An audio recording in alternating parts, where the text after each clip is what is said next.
સંત સુરા અને સાવજની આ ધરતી છે અને આટલા બધા હાવજો આ ખેડૂતો અહીંયા ભેગા થયા છે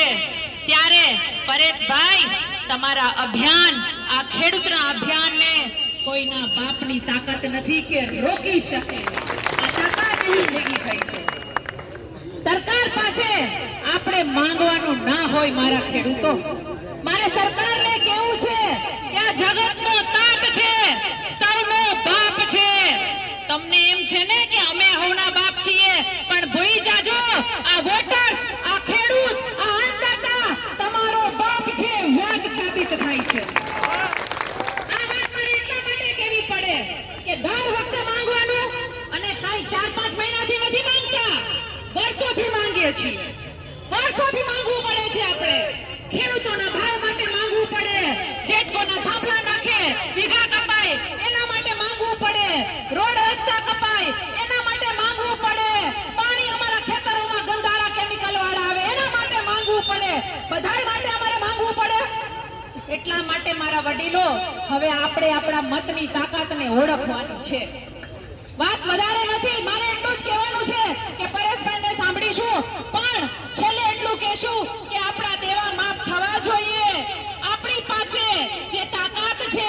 એ તાકાતને ઓળખવાની જરૂર છે આપણે પરમિશનની જરૂર નથી આપણે કોઈ એવા કામ કરવાની પણ જરૂર નથી આપણે કહેવાનું છે કે અમે ખેડૂત છીએ અમારા થકી દેશ ચાલે છે અમારા થકી જીવન ચાલે છે અમે ખપી જવા માટે પણ તૈયાર છીએ અને સરકારને બતાવી દેવાનું છે તો છેલ્લે હોકારો કરીને કયો બતાવીશું ને અમે તો ઘણી બધી વાર બોલીએ છીએ ઘણી બધી વાર તમારી સામે આવીએ છીએ એટલે આ મંચ ઉપર આ મંચની ગરિમા રાખી મારે વધારે નથી બોલવું પણ એટલું કહું છું એક ખેડૂતની દીકરી તરીકે ગુજરાતની દીકરી તરીકે રેશમાબેન પટેલ હંમેશા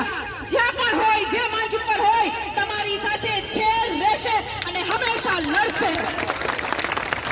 એટલું કેવું છે અહીંયા મારી ઘણી બધી પત્રકાર બહેનો પણ છે આ નાની એવી દીકરી છે બહુ જૂજ દીકરીઓ બહાર આવે છે બહુ જૂજ દીકરીઓ બહુ જૂજ માતાઓ જાહેર જીવનમાં બહાર આવે છે ત્યારે હંમેશા ગર્વથી કહું છું કે આપણા ઇતિહાસ બલિદાનનો પણ છે ઘણી બધી માતાઓએ ઘણા બધા દીકરાઓને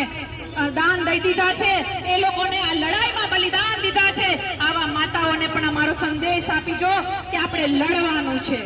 આપણે ઝાંસીની રાણી બનીને લડવાનું છે એટલા માટે હંમેશા કહું છું કે બેટી મેં હિન્દુસ્તાન કી ના ચલેગા કિસી કા જોર હમ पे काट देंगे हर वो सर जो उठेगा मेरे खेडूत पे और जो उठेगा मेरे खेडूत पे और